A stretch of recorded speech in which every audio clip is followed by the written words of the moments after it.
The views expressed on the Final Straw Radio do not necessarily reflect those of Asheville FM, Friends of Community Radio, or any of the affiliate radio stations airing the show. From the studios of Asheville FM, WSFM LP 103.3 in Asheville, North Carolina, this is The Final Straw, and I'm Bursts of Goodness. The show will later be archived at thefinailstrawradio.noblogs.org, and you can email us with questions or suggestions at thefinailstrawradio@riseup.net. Also, if you're interested in rebroadcasting any episode or segment, you're free to do so. Just send us an email and let us know. If you care to, you can send us letters at The Final Straw, care of Asheville FM, 864 Haywood Road, Asheville, North Carolina, 28806. This show is brought to you by Firestorm Books and Coffee. Located at 610 Haywood Road, Firestorm Books and Coffee is a worker-owned cooperative in Asheville specializing in offbeat, underground, and independent literature. You can find a sample of Firestorm's catalog of books and zines, plus a full calendar of events at their website, firestorm.coop. This week on the show, we're featuring an interview with organizers from Nashville Anti Racist Action about the upcoming American Renaissance Conference in Burns, Tennessee, from July 28th to July 30th of 2017. AmRen, as it's called, is a yearly conference that sprang from Jared Taylor's suit and tie Nazi think tank journal by the same title and is being held on state land in Tennessee, an anti-racist plan to make the white identitarians uncomfortable, to say the least. For the hour, we talk about anti-racist organizing in the South, about the upcoming Unite the Right convergence in Charlottesville, Virginia, and more. And aside, big ups to the crowds that overwhelmed the KKK in Charlottesville on July 8th. The Klan had to be escorted by state police to even escape the throngs of counter-demonstrators. More about the work of Nashville Anti Racist Action can be found by searching fedbook for Nashville ARA. If you want to learn more about your hosts, get a blow-by-blow of the anarchist radio conference that happened in Greece earlier this year, and hear some A+++ trolling, you can hear an interview that we did with members of the anarchist anti-authoritarian news platform It's Going Down. You can hear this interview in all its glory by going to itsgoingdown.org and searching From Lazad with Love. Tell us what you think by writing to us at thefinalstrawradio@riseup.net. As many of you have probably heard already, the first of the J20 defendants was sentenced recently to 4 months of a 36-month sentence, followed by 2 years of supervised probation. From a fundraising support statement, quote, Dane Powell is a father, veteran, water protector, and active community member, but will now forever be known as the first political prisoner of the Trump era, end quote. He is famous for pulling children and elderly folks out of the range of police chemical weapons on January 20th and was arrested and held for days in D.C. lockup after having been profiled and dragged from a car on the 21st. You can read and listen to a fabulous interview that he did with the Block Party on It's Going Down, in which he talks about his reasons for taking a non-cooperating plea deal and how he has been talking about all of this with his children, among many other topics. The interview links to other support sites and articles by co-defendants, plus many other materials. You can also see detailed reporting on his sentencing along with helpful context on Unicorn Riot. Dane Powell has been sentenced, but his address is yet to be released. Once it's available, we will point folks to that information because the importance of getting mail while in prison cannot be overstated. If you would like to donate to his support fund, which will go to his commissary and support for his family while he's inside, you can visit his fundraising support site, which is on generosity.com, and you can search Dane Powell. That's D-A-N-E, last name P-O-W-E-L-L. This also seems like a good time to mention that CrimeThink is calling for an upcoming week of solidarity with J20 defendants. From their website, quote, July 20th marks 6 months from the initial actions and arrests during Donald Trump's inauguration, and on July 27th, a motion to dismiss the charges will be argued in court. The case has finally begun to receive the media attention it warrants, with this court date approaching and the case is underway. This is a critical time for a second week of solidarity. Send reportbacks, photographs, and inquiries to j20solidarity@protonmail.com, end quote. More information can be had at crimethink.com. As related to the recent shout-out for funds and awareness-raising solidarity events for the upcoming Week of Solidarity, from July 20th to 27th, 2017, we'd like to highlight a few North Carolina events. On July 20th, at Firestorm in Asheville, there will be a free showing of Trouble No. 4 from Submedia about repression and movement building, as well as No. 2 of Channel A, a collection of anarchist representations in popular media. This starts at 6:30 p.m. On July 22nd, there will be a benefit concert in Asheville starting from 6 p.m. with a barbecue and bake sale and suggested donations.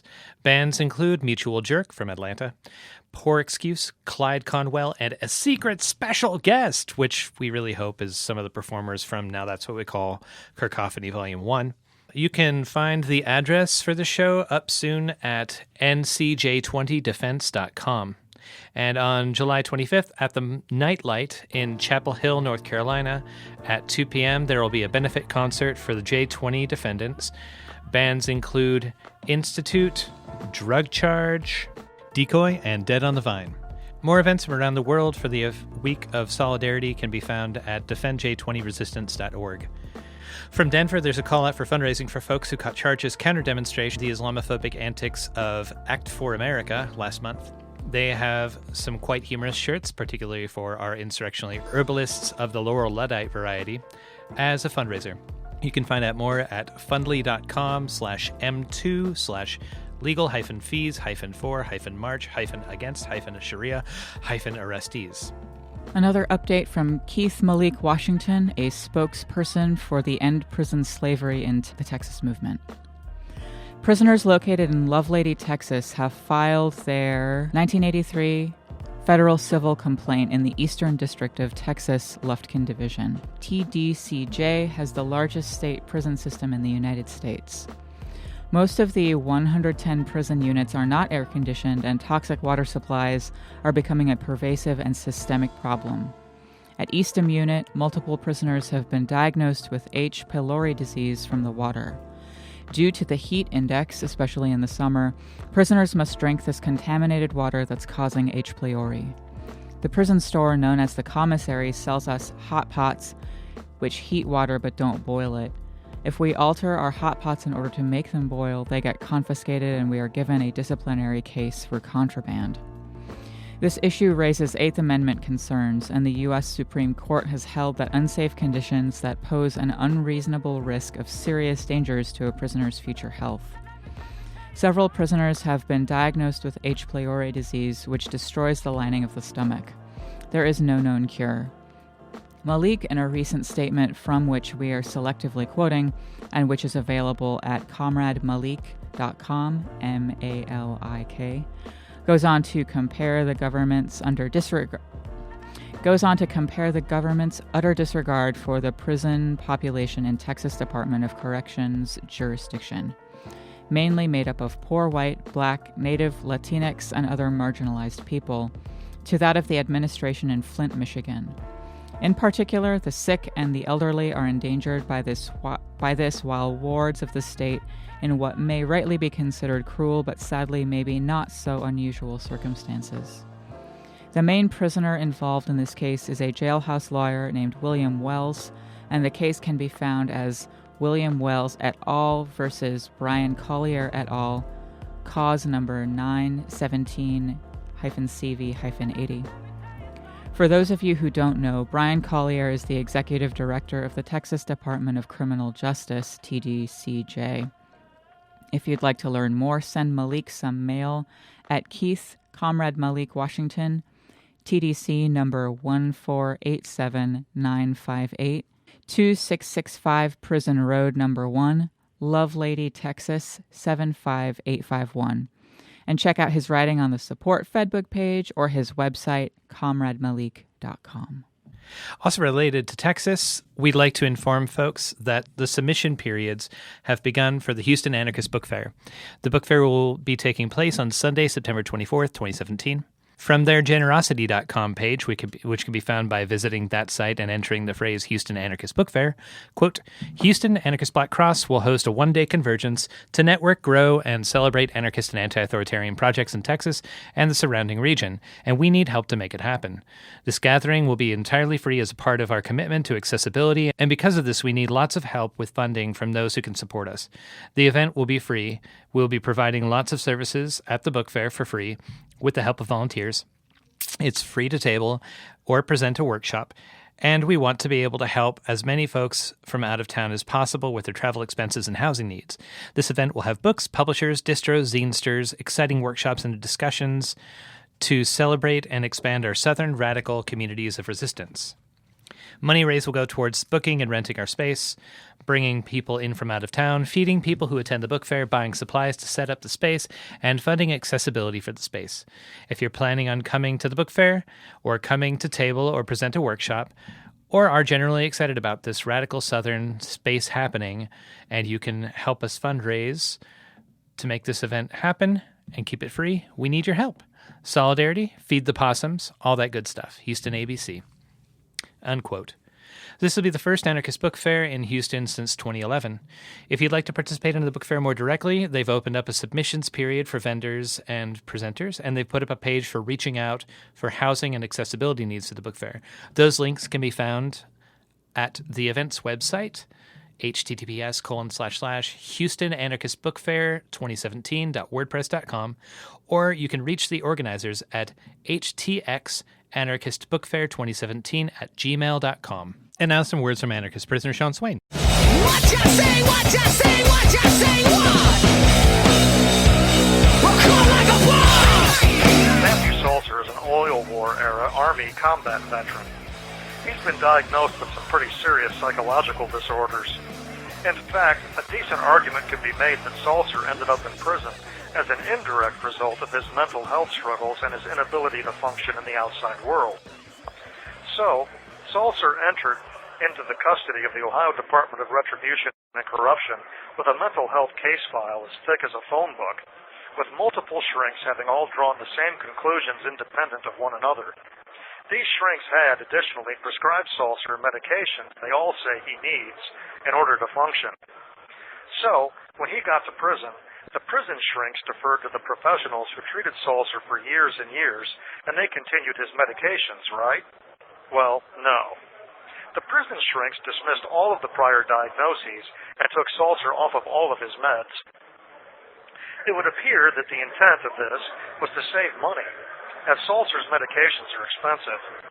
Salter has protested the discontinuation of his meds and has filed every administrative remedy available, all rubber stamp refused. Keep in mind that Salter is an Army vet, and he has a history of violence when not medicated. So, after delivering him to an environment particularly stressful and violent, the state has deprived a mentally ill combat veteran of the meds he needs and desperately wants in order to avoid slipping into a cycle of stress, rage, and violence. It would seem that their agenda is not to reform Salter or to assist him, but that their agenda is to provoke him to rage and violence. With no other option, Salter has filed a claim of negligence in the Ohio Court of Claims, alleging that it is medical neglect to ignore his diagnoses and to deprive him of necessary meds that prevent his rage and violence. The case is kind of a no-brainer, right? You would expect that once this was filed before Magistrate Gary Peterson, the phone calls would be made and the appropriate butts would be chewed and Salter would be back on his meds, right? Well, no. Instead, what has happened is that the case was assigned to Assistant Ohio Attorney General Gina V. Jacobus, the same Assistant Attorney General working furiously to swindle Matthew Pearson out of his knee replacement. It seems Gina V. Jacobus specializes in sticking it to combat veterans in the Ohio prison system. When Jacobus got the case, she didn't say, "Hey, this is a veteran with diagnosed mental illnesses who needs his meds so he doesn't rage out. Maybe I should advise my client, the Ohio prison system, to give this guy what he needs." No. Instead, Jacobus filed a flurry of motions and pleadings, attempting to overwhelm a desperate prisoner she already knew to be mentally ill. Assistant Attorney General Gina V. Jacobus would rather do whatever it takes to scratch up a win in the win column, making the litigation process impossible for Salzer to navigate. In case the thousands of disgruntled combat vets who defended Native American land rights from the DAPL pipeline didn't get Jacobus's contact info in a previous segment, Assistant Ohio Attorney General Gina V. Jacobus can be reached by phone at 614-387-4256 or by fax at 614-644-9185. Her email is gina.jacobus@ohioattorneygeneral.gov. That's JEANNA.JACOBUS@ohioattorneygeneral.gov. The more calls and faxes and emails demanding that Jacobus settle Salzer's case and give Salzer the meds he needs increases his chances of success. Consider, this is all happening in a state where Governor John Kasich has repeatedly and consistently talked about the moral imperative to treat the mentally ill and to reform corrections and to provide drug treatment and heal people. It would appear that everyone beyond his office door failed to get his memo. From a practical standpoint, you have to wonder what Magistrate Gary Peterson or Assistant Attorney General Gina V. Jacobus expect as an end result of this process. The longer Salzer goes without his meds, the longer he suffers and rages, the greater the chances he will hurt someone else or himself, a situation that court officials are seemingly fostering on purpose.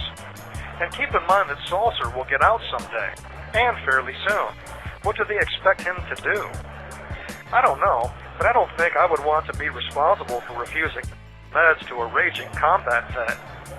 Getting out of prison with no hope and a reasonable and understandable desire for root vindication against those who made him suffer.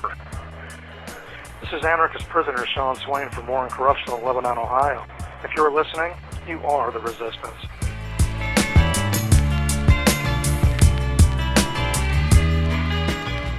You can write to Sean Swain at Sean Swain 243-205 Warren CI P.O. Box 120 5787 State Route 63 Lebanon, Ohio 45036. Updates on his situation and more writings by Sean can be found at seanswain.org.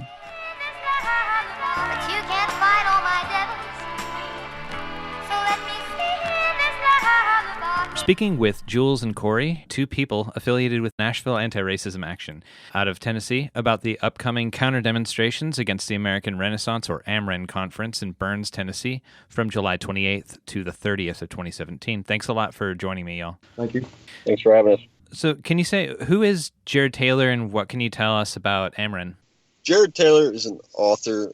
He's also a pretty open white supremacist, white nationalist. He started writing about this kind of stuff, about like race and basically the philosophy that racism can't be blamed for like the oppression of people of color, especially black folks. And he's very anti-Semitic, but he's covert, I guess, in the way that he doesn't like to come out right and say things like white pride. He uses very proper English and very choice words to describe his white supremacy. He's the founder of the American Renaissance. That is a white supremacist publication that's all about white advocacy and race realism. They're classified as a hate group by several organizations. He's been doing this for about 23 years, these conferences. He's real easy to look up and kind of get it immediately on his YouTube channel. You get a real good idea of who you're dealing with. It's very in the upper class bracket of white supremacists. You know, he's not like a Matthew Heimbach or a Richard Spencer in that aspect. He's in a very well-to-do society, and this is kind of where he preaches this message. Yeah, he's the upper echelon of white supremacy. He's, I believe his role is basically legitimizing his cause of racial purity. He He was a director of the National Policy Institute, which is a white supremacist think tank out of Virginia, based out of Virginia. And he basically, he went to Yale, so that gives you a sense of exactly the upper echelon type of elitist white supremacy he's espousing. He, like Jules said, he isn't your white power white supremacist. He'll use coded language, and he's real stern and blunt about what he believes, and we need to take it as serious as possible. The race realism thing is a big term that they use. I mean, that's probably the most one they use the most often. It's like this. It's very separatist. That whites should only that diversity and multiculturalism is basically what's wrong with society, and that it's a biological, scientific, quote unquote fact that's what's wrong, and you can't blame quote unquote racism, especially in America, for why there is oppression of marginalized people. Yeah, that's kind of a cute term, the race realism. It really frames a discussion, because who would not want to be realistic, right, in an approach towards cultural problems, or towards like why different populations end up in different places in American society. But so you've already said that there's a connection between the NPI and Jared Taylor, and people may be more familiar recently with the NPI because Richard Spencer, who was gloriously punched on J20 and who's just been making a jackass of himself and showing up at white supremacist events around the country, have been working to mainstream ideas like genetic determinism, which is, I think, a part of this like whole quote-unquote race realism philosophy. Can you talk about how AmRen and institutions that are related to it and Jared Taylor's work have been trying to take that suit and tie approach towards racism and bringing that into the Beltway and mainstreaming it into institutional politics in the United States? I wouldn't necessarily have facts in front of me to back this up, but I definitely see a correlation in even going back, a decade or two, in the change of the mode of operation of neo-Nazi groups, especially with the alt-right movement gaining a lot of momentum, is that they are rebranding themselves. And a lot of the neo-Nazi groups, like, for example, the Traditionalist Workers' Party are the best example of getting away from shaved heads and swastika tattoos, Nazi symbolism. They've adopted variations of swastikas and other Odinist symbolism. And I think a lot of that has to do with the work of people like Richard Spencer. To be completely honest, I'm not well researched on the connection between the National Policy Institute and Jared Taylor's impact on that, but I mean, it's definitely visible. You can see it with people that are speakers at AmRen, people like Sam Dickson. Richard Spencer has attended AmRen and has spoke at them. I think he's a really good example of what the rebranding of policy is bringing into the conservative mainstream, and going beyond the conservative mainstream with like the American version of libertarianism, sort of conservative, militant, right-wing, ultra-conservative, Christian conservative, what they call crypto-fascist. It's a rebranding. Sam Dickson's a good example because he was a lawyer, and he's been at all of the AmRen conferences since the beginning. He was a lawyer years ago. I'm not sure if he still practices, but he was a lawyer for the Ku Klux Klan. That's a very broad accusation, but he represented a number of Klan members in legal trials. And what Sam does now is he's from Atlanta. He basically built a business doing tax lien and acquisition. He's very active in the gentrification of Atlanta. He's pro-white, anti-communist, pro-states' rights. He's been a Goldwater conservative since his teenage years. He graduated from UGA Law in the 70s. He provided legal counsel to Klan members in the 70s and 80s, and worldwide established relationships with white supremacists, especially in Britain. He's part of the Council of Conservative Citizens, which is a hate group with ties to GOP officials. It's basically a temporary version of the pro-segregation White Citizens Council. Like Dylan Roof, I think, right? Corey was part of the Council of Conservative Citizens. Yes, he had an account with them, and they that's where they traced his a lot of his pictures and profile pictures that you see of Dylan Roof were linked to his Council of Conservative Citizens account. Right. So, I mean, this is kind of where you see it trickle down from an elite echelon of white supremacy to working class, where it becomes extremism. Yeah, I believe that's where the disinformation tactics really come into play for publications like AmRen and places like the NPI and other white supremacist organizations. Is they're more on a sophisticated level of pushing their message, while they understand that the voting bloc that they're speaking to can only hear certain things, and they hear buzzwords. So the right has really weaponized their message to bring out their voting bloc, which we need to really take heed of. You also mentioned at one point with the American Renaissance conferences that Jared Taylor, who's the founder of them, is an anti-Semite, but he's also gotten in a lot of trouble within the far right and white nationalist scene for including I think not only folks who are Holocaust deniers, but also like Jewish folks as speakers who are reactionary Jewish folks who are speakers at the conference. Is that right? Yeah, he. I'm not sure about. He's gotten into trouble. There have been, instances where he's had opposition from conservatives. Namely, I don't know about for including Jews or Holocaust deniers. I do know that, like, Lawrence Oster, who is a conservative racialist, quote unquote racialist, traditionalist, has called him out for Jared Taylor for going on Stormfront Radio, which is, most people on this side of the movement are familiar with what Stormfront is.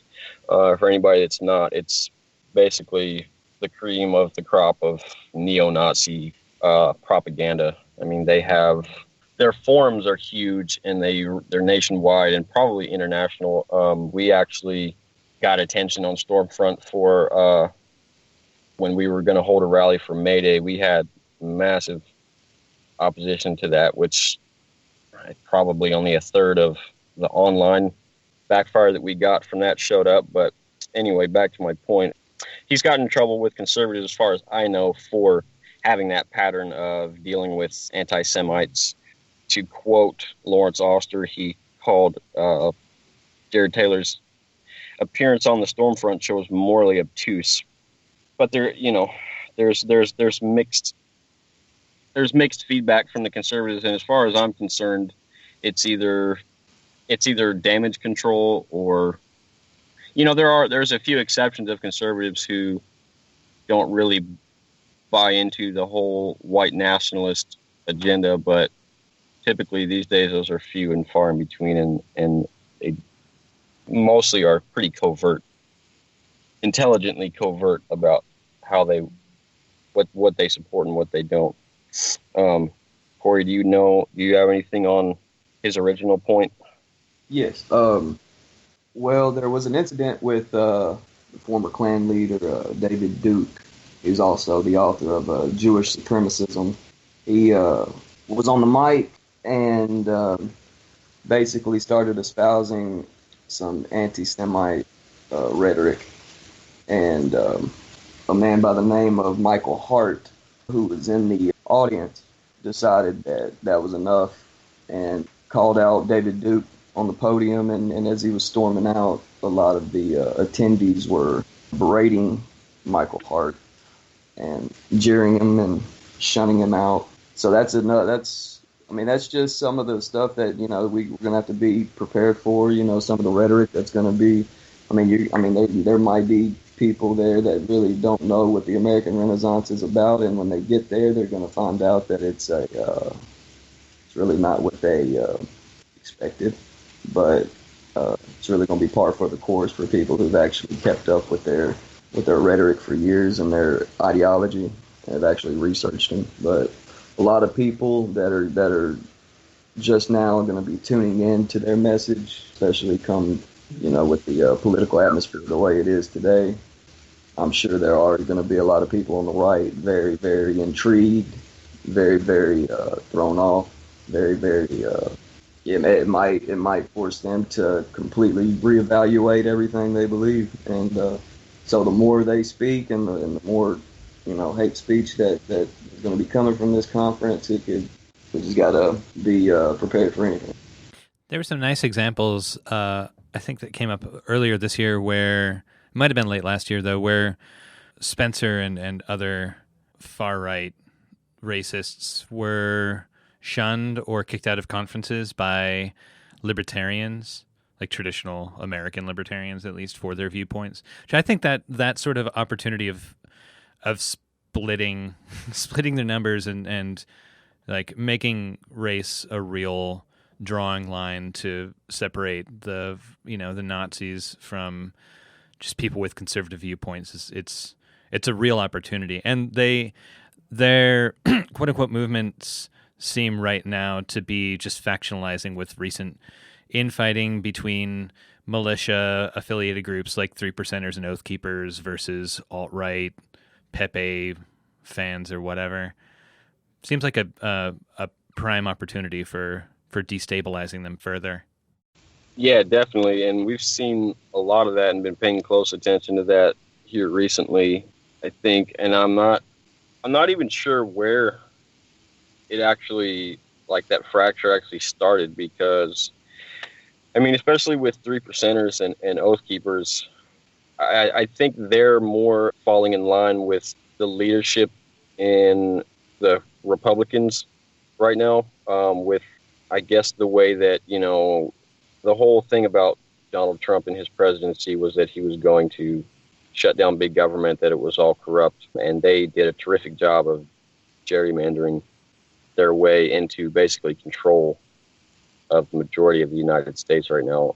And with, the Oath Keepers are more anti-government, and so are Three Percenters. And just, there was that story that was going around on social media within the past week about how the GOP, and which state was it, Corey, that they authorized Oath Keepers and Three Percenters to be private security for them? For Oregon, I think. in Oregon, yeah. Yeah. Yeah, it was Oregon. So I think the split, and the reason that you're having these fractures with groups who are more affiliated and aligned with a Richard Spencer type of view, the Pepe memes and all this and that, and the neo-Nazis versus Three Percenters and Oath Keepers is, in my opinion, is like there's a maturity level and a realistic level as far as what they're actually fighting.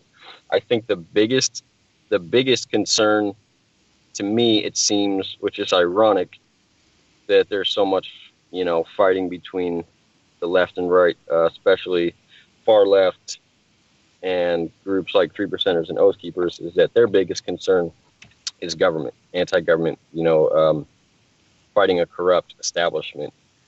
Whereas the Pepe crowd, the alt-right crowd, is more focused on race. And ultimately, there is a ton of white nationalist members in both Three Percenters and Oath Keepers. But as a general ideology, on the cover, they're more anti-government. There was those videos that were going around social media where there was fights breaking out between Three Percenters, Oath Keepers, and alt-right kids who are coming on to these protests with Nazi flags and Nazi propaganda and meme posters. And I don't know whether it's they just don't want that image or they actually disagree with it. But there's definitely a split for that reason. The Proud Boys were, I guess, cordially invited to the Unite the Right rally coming up in Charlottesville. And from what I understand is that Gavin McGinnis, the leader of the Proud Boys, has turned down that invite, I guess trying to distance himself from the neo-Nazi movement, even though I'm pretty sure he kind of, understands the gist that his whole ideology, even behind the Proud Boys, Western chauvinist, sexist,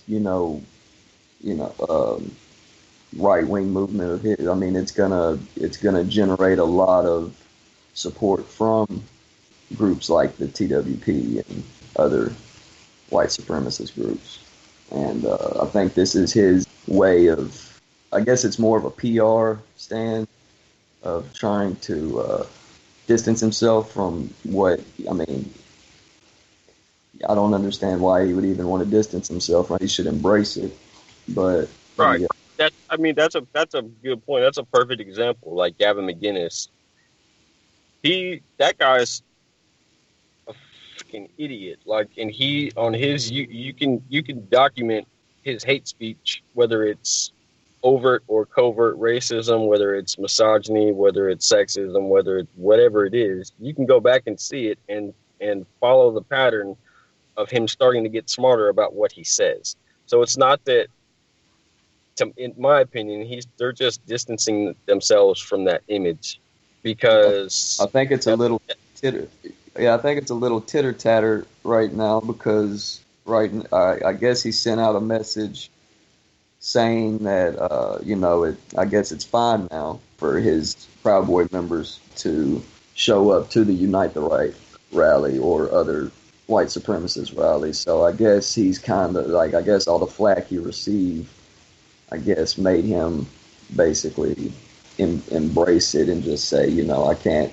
I mean, I guess he's not going to police his own movement anymore. So it's going to grow into a wildfire, and you're going to see a lot of different factions start co-opting with a lot of newer groups like the Proud Boys.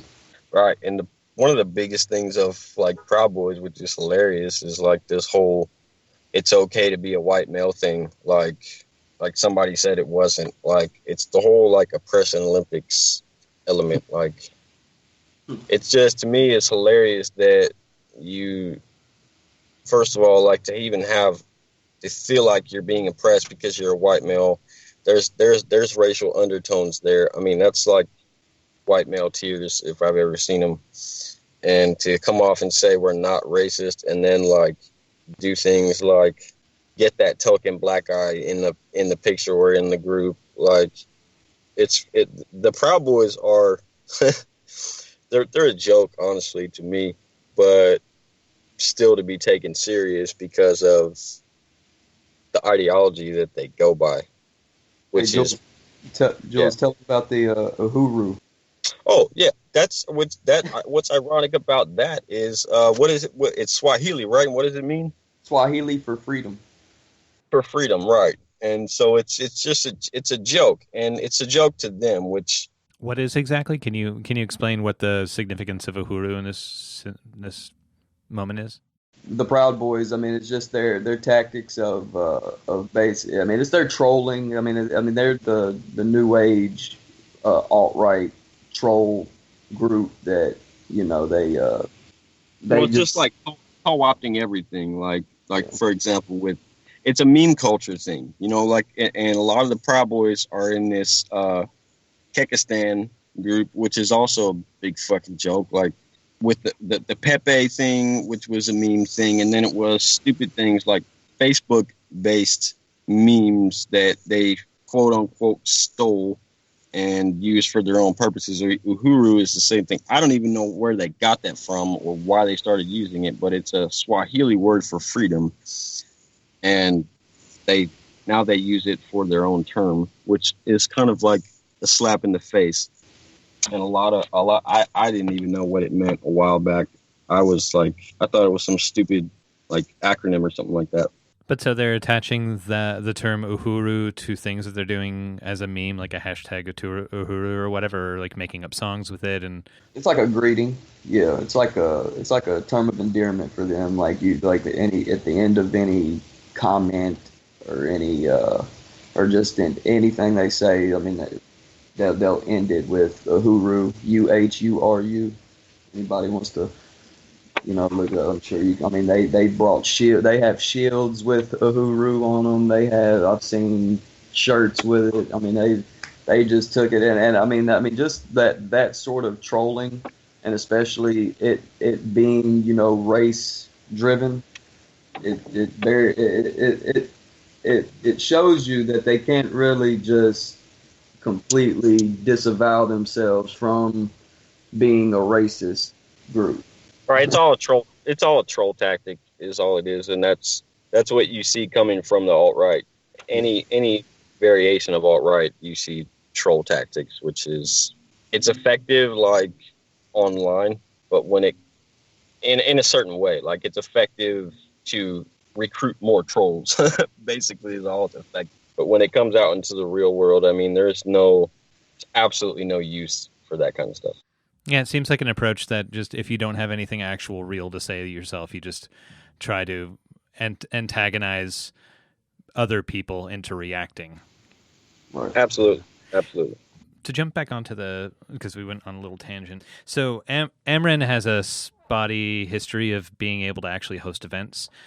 How have people in the past resisted the American Renaissance Conference from being held? What's worked and what hasn't, and what seems to be the current strategy? Well, it's got a lot of different history. I mean, it's been in Tennessee now for some years, and there have been protests. They haven't been very huge compared to others. I mean, but there's definitely people who have gone every year, who are pretty dedicated to, at the very least, letting them know that, you know, they're not welcome, that the white supremacists' hate ideology is resisted. And, you know, in like about almost a decade ago, I guess, in the 2010, 2011 conferences, they used to have them in Washington, then they went down to, I think, North Carolina. Yeah, Charlotte? Yeah. They got canceled by a couple of hotels. I think one was the Sheraton. You know, they tried to keep it like hush-hush about where they were doing the conferences. But people, you know, did their due diligence and called the hotels and let them know that they were going to be there, and they got kicked out. And there's been a lot of resistance. I mean, wherever they go, there's resistance. I think that the more people become aware of who these people actually are, and the problem with the location that they're at now is that they do these conferences and they're inside of, you know, closed, locked doors, which kind of puts a limit on the effectiveness of things like noise demonstrations, any tactic that might be used at a protest. This year, it's looking like we might see a bigger number of protesters than in previous years. It just feels like the people that have been out there and have been protesting, even when it was just a small crowd, I feel like they need help and they deserve some credit for what they've been doing and some results from their activism. I mean, these guys are like they're hard to touch with, you know, it's hard to get to them and really be effective in shutting them down because of their connections, because of their status, because of their money status. I mean, you know, Sam Dickson being a lawyer or a former lawyer, and like I said before, he's been to all the conferences. They have a pretty good handle on how to maneuver, especially legally. So I think that the biggest thing is just spreading awareness. I mean, Jared Taylor, a lot of folks, you know, activists know who he is, but there's actually a bigger number that don't. And most people don't know who Sam Dickson is. I mean, they're not names like Richard Spencer. Maybe if they got filmed getting punched, they'd become more famous. I think so. Absolutely. So, like, with for instance, the American Renaissance conferences that happened in Charlotte, they were getting shut down because they were in private hotels that once people doing their due diligence had found out where they were able to press the hotels into actually shutting it down because it was not in the interest of the hotels to facilitate a white supremacist conference. And I'm sure shareholders for the company wouldn't have liked it. The staff working there wouldn't have liked it. So they were able to cancel those events. But this conference is actually happening on a hotel or conference center that's on public land. Is that right? So they're kind of hiding behind private, like, free speech rules. It's at Montgomery Bell State Park, and what they do is they rent out all of the lodges to accommodate their speakers, their VIPs and whatnot. And on their website, they give basic instructions to like new registers on where to look locally for accommodations, because they completely booked the entire accommodations for the whole park, basically for that weekend. So there you have a whole different set of laws. When the Traditionalist Workers' Party were in Pikeville, they were on what they called a family reunion. They planned that at a state park, and there was a lot of local opposition to that, where they had to actually refile their permit to do that, which they actually ended up getting the okay for, I believe. So yeah, it's just a whole different set of legal hoops you have to jump through to try and get them shut down. And in y'all's view, what is the danger in letting these dumb shits hold their conference? And why are ARA, Antifa, and unaffiliated anti-racists resisting this conference from happening? Well, I honestly feel letting this sort of speech manifest into society. We live in a country built on it. So I feel like we are a threat to their existence. They feel like they're going to be the minority in the next 30 years, and this is their last hurrah, I guess. But letting their message permeate and letting other people, be exposed, letting our children be exposed to it, letting the youth be exposed to it. You got state parks now that are allowing, so now you get, this is basically state-funded Nazism, is what you're saying. And if there is no opposition to it, or if there is very little resistance to it, it could be very dangerous for the future. And we just have to keep people aware, keep people in the know, let people know when these actions are, where they are. We need to get people more active, more community outreach, letting people know the signs of what these, a lot of the people don't even know these groups exist. They mostly stay under the radar, especially, if they're able to, go to state parks and hold conferences of this stature. It's very, very disheartening, especially it's so close to a big city like Nashville. I feel like there will be a lot more opposition this year as opposed to many other years, but just the message that's being, the coded language and the messages being, and the rhetoric that's being said in these conferences, it makes you wonder what type of place would this be if we didn't fight back against it. And just like you said, they're dumb shits, and letting them speak and be publicly active and feel safe in the confines of these hotels and society, period, is very dangerous for us. And I also especially now, how a lot of states are changing their laws about geared towards protests and towards protesters. We're increasingly having to change our tactics to get around these laws and to actually have the numbers to be able to do our protests and have enough numbers to where we can have an opposition that's not going to get, arrested. Especially in places like Tennessee, where the Ku Klux Klan was started. You're not going to have any sort of opposition on a state level, on a government level. Even for another example of what happened in Pikeville, there was an attempt to retract their permit for having their rally in the town. The state senator for Kentucky issued a statement that said while she did not agree with their message, she had to oblige their right to free speech. That being said, they came into the town square with these jackasses with Nazi and SS and swastika tattoos on their face, assault rifles and all black uniforms. They marched in like they were ready to do something. It's all it is rhetoric, like Corey said.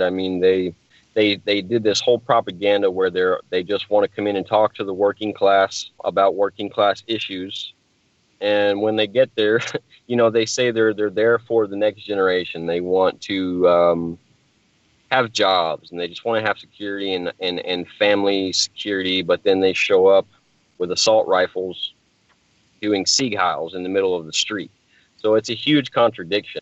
And when the police protect that, that lets you know that there's going to be no no opposition on the state level. And then when a senator comes, they're obligated to grant the right to free speech and free assembly.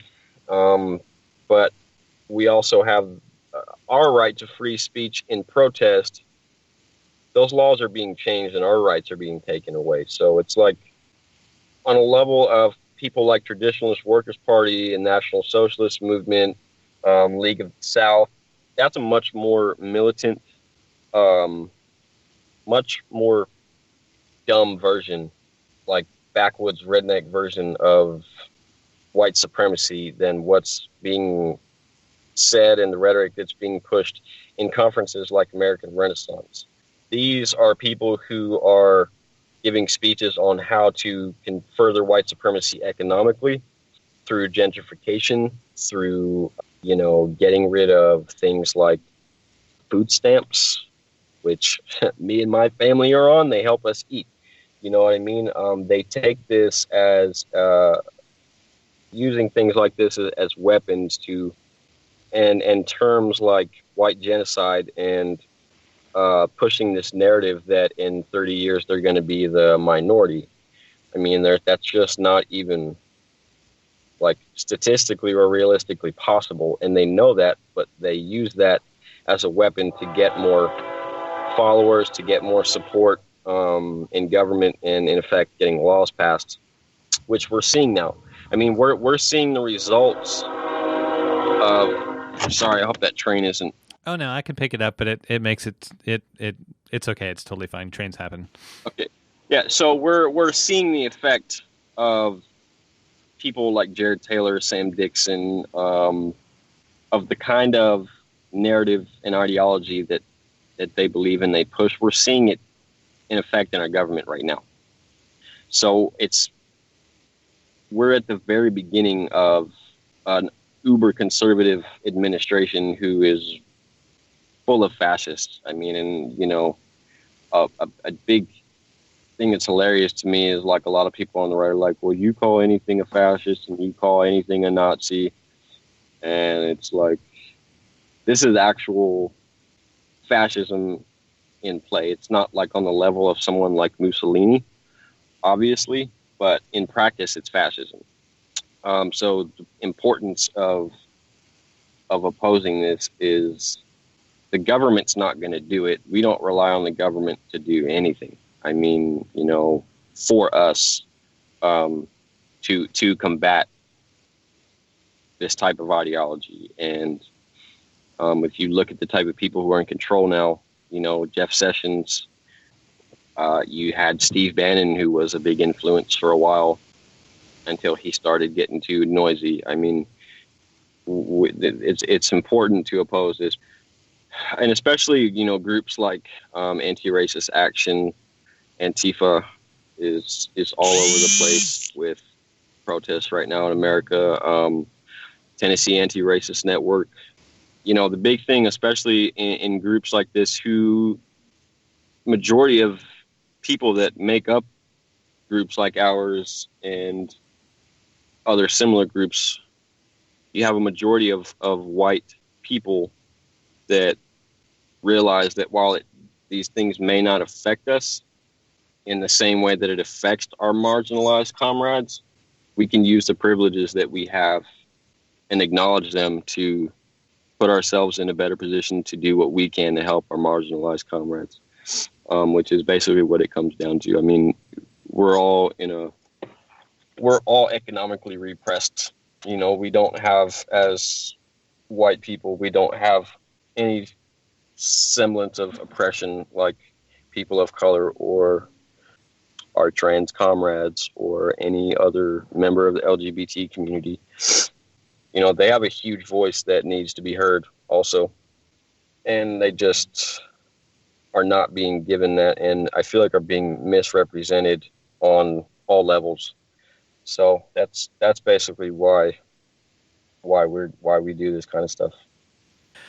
So what are things that people should keep in mind if they're thinking of fighting against American Renaissance in coming up in Burns, Tennessee, July 28th through the 30th? Are there resources you can point listeners to for how to plug in and start their own affinity group and how to stay safer? So best way is probably social media. Go to Nashville ARA on Facebook. Frequently post a lot of actions, both in state and out of state. There's a lot of affinity groups nationwide that a lot of people. I mean, any state, anywhere, anybody can get involved. ARA has a lot of chapters. AFA and Antifa has a lot of chapters. So you just have to be very cautious on which pages you go to. A lot of them are fake troll pages. A lot of them have been compromised. So I would tell people to be very cautious of who they share information with on social media. But as far as getting involved, there will be a lot of groups attending AmRen this year. So anybody wanting to get involved and hasn't been involved before, they'll have the opportunity to talk to many people in many different groups for that weekend. So that's a lot of time for people to coordinate together and work together. And as far as resources, it'd be awesome. People, I'm sure there's going to be many people bring, water, just snacks, stuff like that. We will most definitely be assisting in that also. We're going to most likely put together some packed lunches and have some coolers and stuff, make sure people stay hydrated and energized. But as far as getting involved, I would say contact your local AFA or ARA chapter and go from there. This is the Final Straw Radio, and you're listening to our conversation with activists from Nashville Anti Racist Action about their resistance to the upcoming American Renaissance Conference in Burns, Tennessee, from July 28th to July 30th. And I'll put this in the notes for the episode, but there is a list that was being, at least on Twitter, but I think it's on It's Going Down. There's like a list that they've been working with other folks to compile of some of the fake anti-racist and Antifa groups in order to just keep an eye out and be able to point people towards the more trusted spaces. Because like one of the dangers that someone could engage with, and not just getting fake information, but oftentimes these things are set up to operate as honeypots. So like you said, to collect information about would-be anti-racists and then dox those people or scare them or misinform them so that before they even start actually getting involved and learning how to tell the difference between real ones and fake ones, they either get so scared or get so damaged that they just don't even bother organizing against the racists, right? Right. That's exactly right. Yeah, we had that happening quite a bit. Our Nashville Antifa page, when before it was terminated, got zucked. When we had that page, we got a lot of troll hits. We took a lot of hits. A lot of people. Somebody even made a Antifa Nashville page. Just switched the words around to try to make it a fake page. And I'm sure I'm going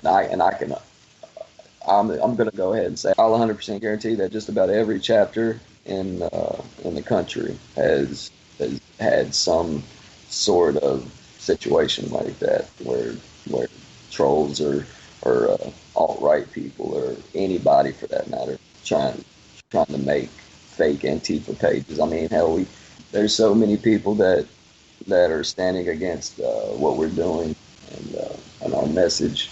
Yeah, so I'm sure that's something that we're gonna have to keep battling as time goes on, and we just got to get better at it. And like you said, websites such as It's Going Down and Anti-fascist news, yeah. Yes, anti-fascist news, when they post articles and letting people know, keep people aware of which sites are compromised and which ones to stay away from. I don't want to start naming any pages or any cities or anything like that may or may not be, but I've seen many that you can just obviously tell that they're not authentic. I mean, just, one or two posts. Are there any IRL concerns that people should keep in mind when they're going to this event? Personal security, are there masking laws in Tennessee, this sort of stuff? As I know North Carolina has anti-mask laws that ostensibly are anti-robber or anti-Klan that affect the way that public protests happen. Not all the time. Tennessee is pretty lenient. We kind of were able to test that out downtown. I don't know if they'll, like they did in Pikeville, arrange a meeting, a council meeting immediately to put in place a anti-masking ordinance. I don't see them doing that. I wouldn't be surprised if they did, depending on, I guess, how much publicity comes to AmRen, since AmRen hasn't really gotten that much resistance in the past, as opposed to the build-up it's having this year. We don't want to jump the gun or anything, but hoping for a good turnout. And as far as people staying safe, if you're coming alone, join in with a group, get to know some people, make some friends. Don't wander off alone if you are protesting or demonstrating against AmRen. I wouldn't advise anybody wandering off alone, or even traveling, even if they're just going to the gas station, just to get just everybody needs to travel in, group 3 or 4 maybe. I would advise. I just want everybody to be prepared for what could be, because we're getting word that there are going to be some right-wing groups there that aren't as subtle as other right-wing groups. I would just make sure, just for safety concerns, just carpool, be aware of your surroundings, be aware of where you're at, be aware of who you're around. Like I said, stay hydrated, stay energized, make an itinerary, even if I know some people do that. Be sure where you're parking. I used to actually stay at this hotel when I played golf in high school, and we played out there for regionals, and they hosted all the high schoolers for regionals, the same hotel. So I got kind of I've been there many years, so I got kind of a sense of parking lot and where they're going to be holding the conference. You're affiliated with Nashville Anti Racist Action, or ARA. Most visible anti-racist organizing in the last few years has borne the name of AFA, or Anti-Fascist Action. Can you say something about the ARA model, your chapter, and where folks can learn more about ARA? And what do you get from the ARA model that you don't find in the Antifa model? Well, to me, I don't try to really distinguish it too much. It's I started out, as a independent activist, and I joined in with Nashville Antifa, and started going to some meetings and getting to know people, and it felt good being around some like-minded people, and I just view it as anti-fascist or anti-racist, and anti-racist or anti-fascist. We all have the same common goal, same common beliefs. We might differ on a few things. As far as ARA, we have actually our network is mobilized a lot in the last few months.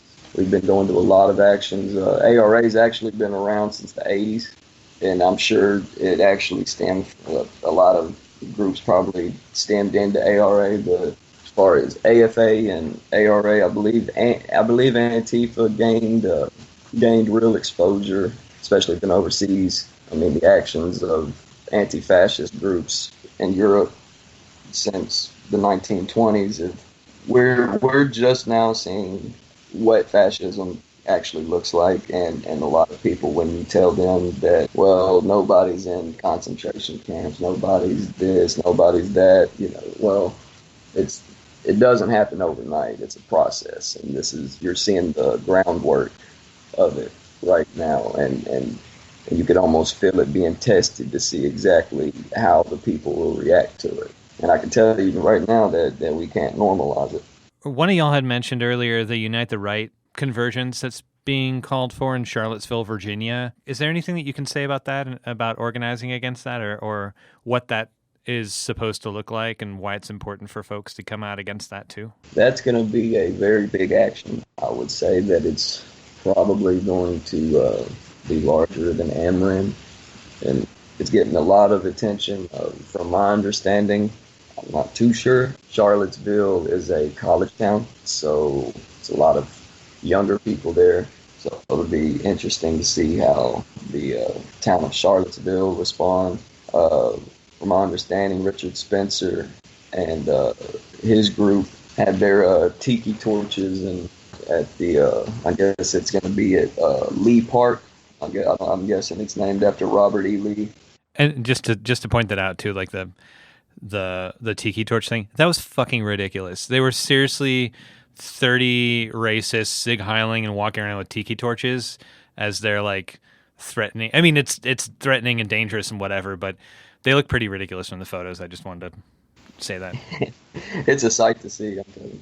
But yeah, they actually, it's very crazy how they, under the radar, they mobilized to that with all them tiki torches. I mean, they did that under the radar, and nobody in our groups or any of our affinity groups even picked up on, that what they were doing. But as far as Charlottesville, we've seen the TWP. You go to the Traditionalist Workers Party Facebook page, you can scroll down and see all of their unique flyers of Unite the Right. They have Nationalist Front, Proud Boys. They have the Kekistan group. I'm going to say it's going to be a lot of right-wing groups converge in Charlottesville, but I believe it's gotten quite a bit of attention on the left too. So there could be a lot. I mean, it's building up for something similar to Pikeville. It's building up, and I hope it's a good turnout to allow them to show up in Charlottesville twice and discouraging to see that. So I'm hoping that it gives people incentive to come out. We have a lot of information on our page on Nashville ARA. You can go to any of your local ARA chapters in this area. We'll be attending. We will definitely be in Charlottesville. It's on August 12th, and it's at Robert E. Lee Park. Hoping we have a good turnout and get a lot of people mobilized there. So I'd like to know what your personal experience is growing up in the South and organizing against racists in Tennessee, which, as was mentioned earlier, it's the birthplace of the KKK. The U.S. in general is a hotbed for white supremacy, both institutional and paramilitary and extra state, and the two kind of go hand in glove a lot of the time. But there is a specific history of militant white terror through a lot of the South and through Appalachia. And so I just wondered, like, what's your personal experience of organizing against that in community and with your neighbors? This is the hotbed for the Klan and everything they believe in. It's very sad. I can tell you right now, what triggered me to get involved years ago was I had a black friend of mine, basically my brother. We've been friends since second grade. Went to 3 different schools together. Still friends to this day. We were actually driving. We were on the way somewhere with my parents, and we were young. I was about 14, 15. We pulled into Pulaski, which is the birthplace of the Klan. I didn't understand exactly the magnitude of racism or where we were at or anything, but I could feel the atmosphere of how we were looked at. How I can remember a guy standing at the gas pump looking at my dad, spitting on the ground, like at my dad's feet, and it just sent a shockwave through me. Things like that growing up is what kind of set me off to want to do activism work. And as far as doing that in Tennessee, doing the sort of activism that we do, you don't see in Tennessee, because we stick out like sore thumbs down here. Maybe over on the West Coast, it'd be like an echo chamber over there. But down here, when we do protest, when we do show up, you get. We had a May Day rally. We had police officers there who were obviously looking at us as the aggressors, even though we were outnumbered 3-1. And you had Proud Boys, you had 3%ers, the things they were saying, the things they were getting away with saying, as far as wanting to put a bullet in my dad's head, or if the police wasn't here, you'd be a dead mother, you know. Just things, when you start seeing things like movements like that, being able to, you know, you start seeing them shake hands with the police.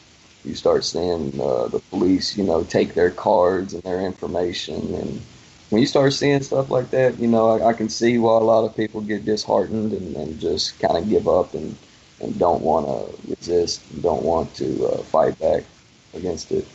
I know it is very, very discouraging to see and to even be aware and acknowledge that that's exactly the state that we still live in, like as a whole.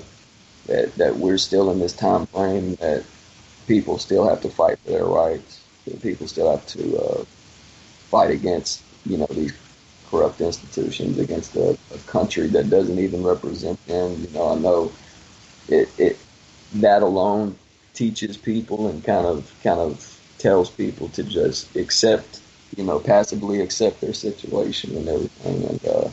And I just wish there was another way to get people, especially in the South, where we need it the most, to get people mobilized in the street and the courthouses, and to get people, when they see injustice, to just stand up, speak up, say something, post something.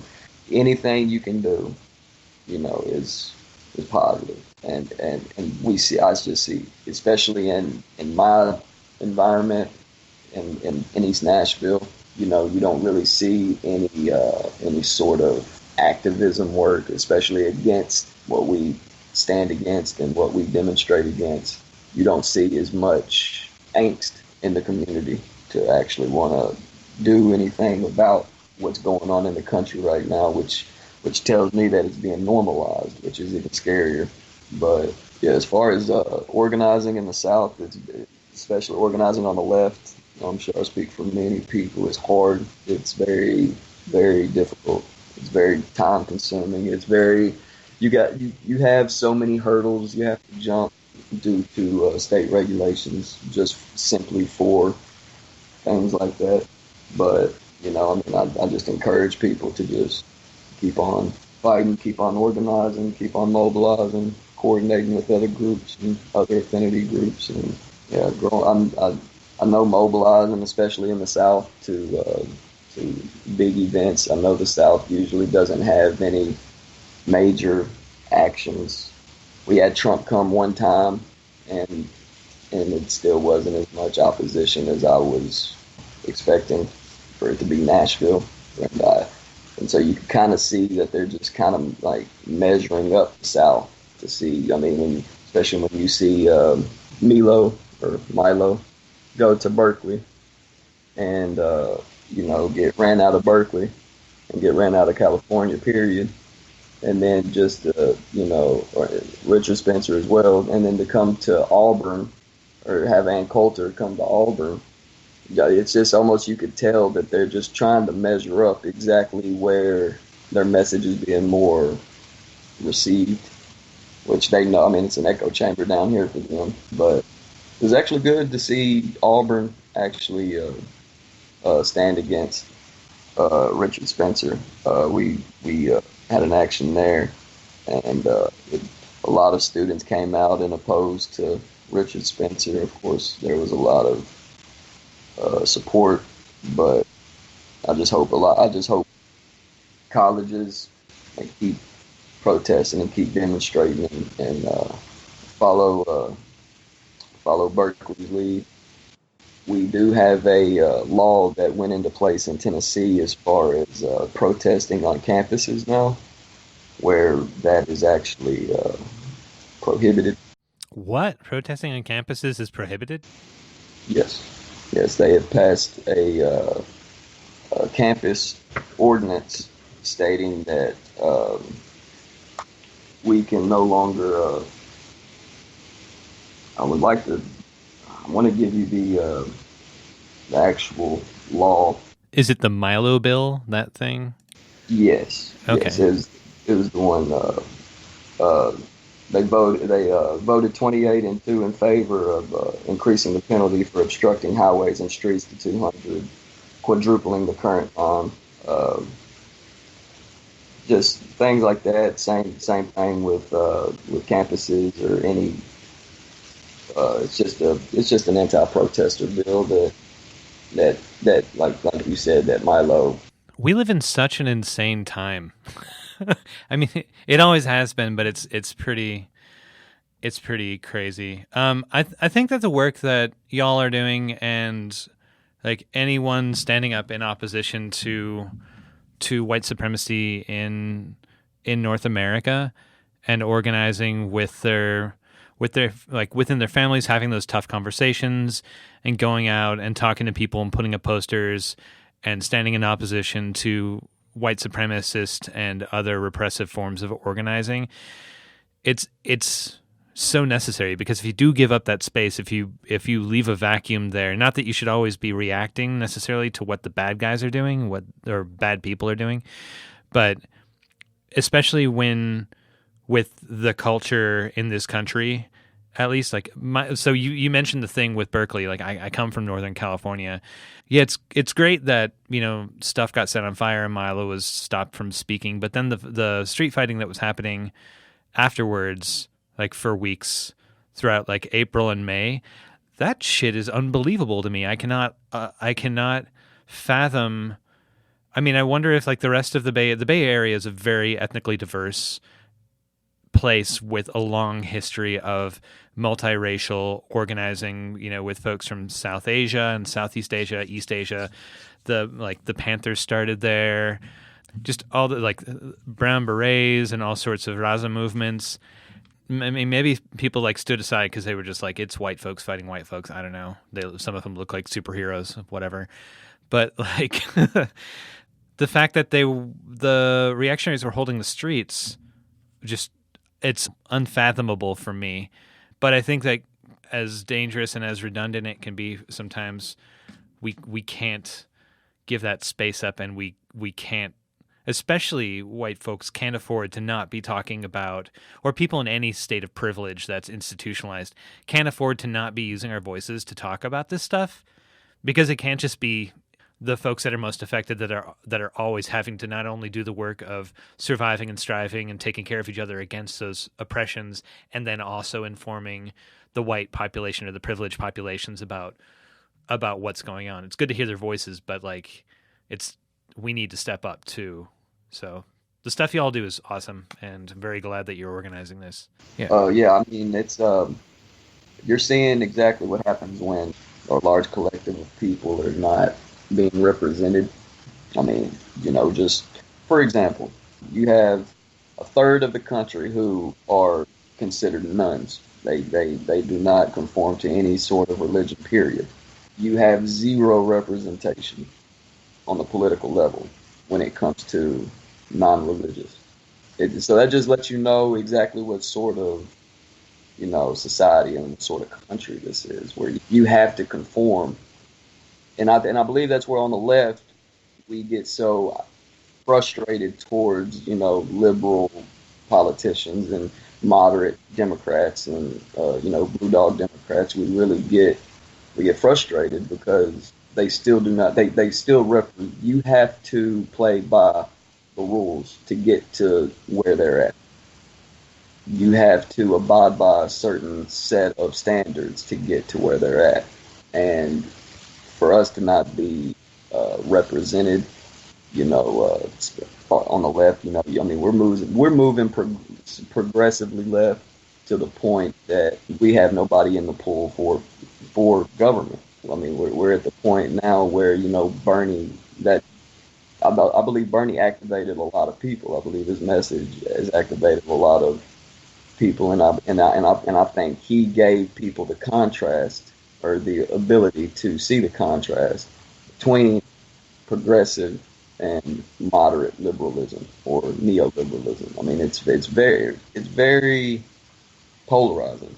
And if we don't get a hand on it, the right will unite, and they will do exactly what they're doing right now. While we're we're tone policing, we're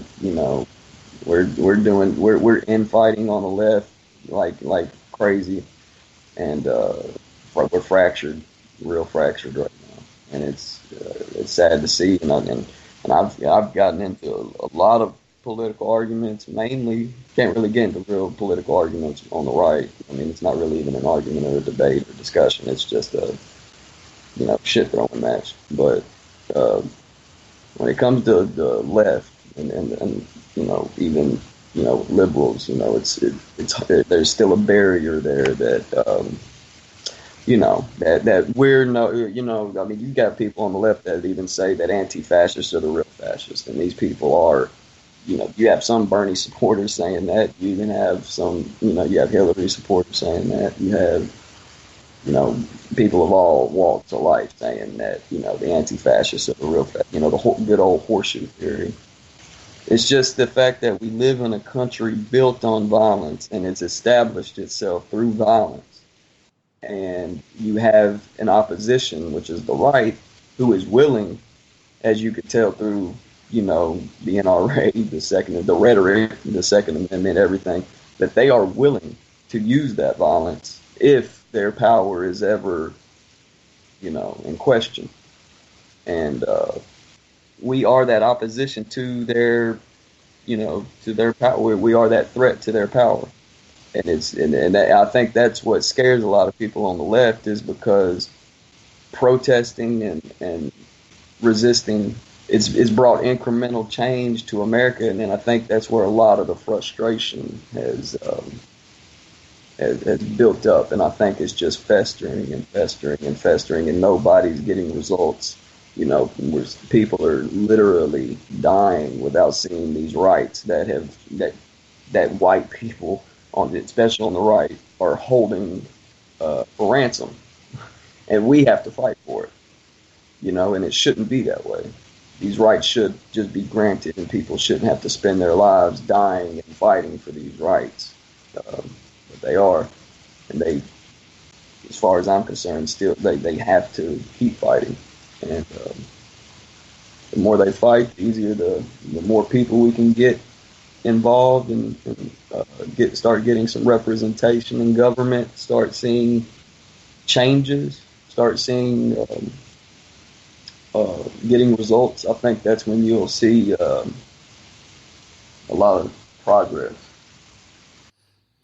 Well, as an anarchist myself, I'm of the opinion that it's always better for people to face less repression from institutions, but I think that a reason that we keep seeing pushbacks and rollbacks of the quote unquote reforms that get put into action is because we're still relying on these institutions that are very easy to be centralized and controlled by the people, especially who already have the access to control.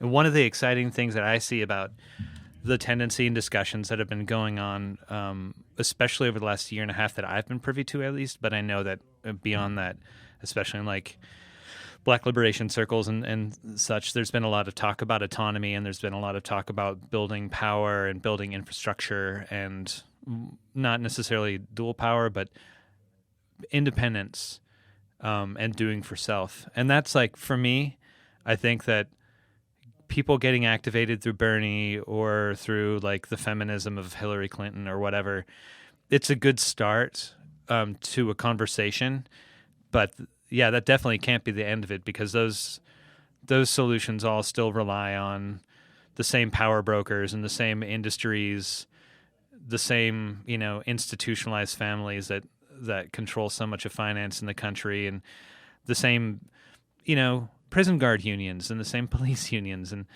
that we need to create something else. And whether we want to think about it in terms of a revolution or think about it in terms of overgrowing the state or what, I think that there's a lot to be learned from how the right has done parastate organizing or non-state organizing through community networks, through churches, through malicious through things like that.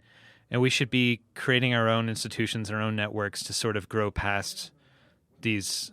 real relationships with people that racism and sexism and homophobia have separated, have built walls between us.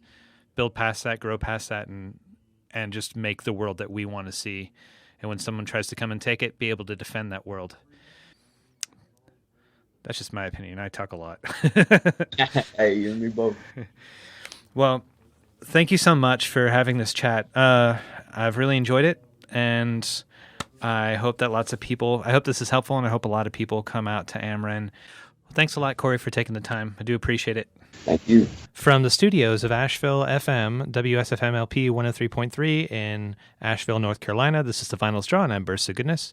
The show will later be archived at thefinalstrawradio.noblogs.org, and you can email us with questions or suggestions at thefinalstrawradio@riseup.net. Also, if you're interested in rebroadcasting any episode or segment, you're free to do so. Just send us an email and let us know. If you care to, you can send us letters at The Final Straw, care of Asheville FM, 864 Haywood Road, Asheville, North Carolina, 28806. This show is brought to you by Firestorm Books and Coffee. Located at 610 Haywood Road, Firestorm Books and Coffee is a worker-owned cooperative in Asheville specializing in offbeat, underground, and independent literature. You can find a sample of Firestorm's catalog of books and zines, plus a full calendar of events at their website, firestorm.coop. Have a great week.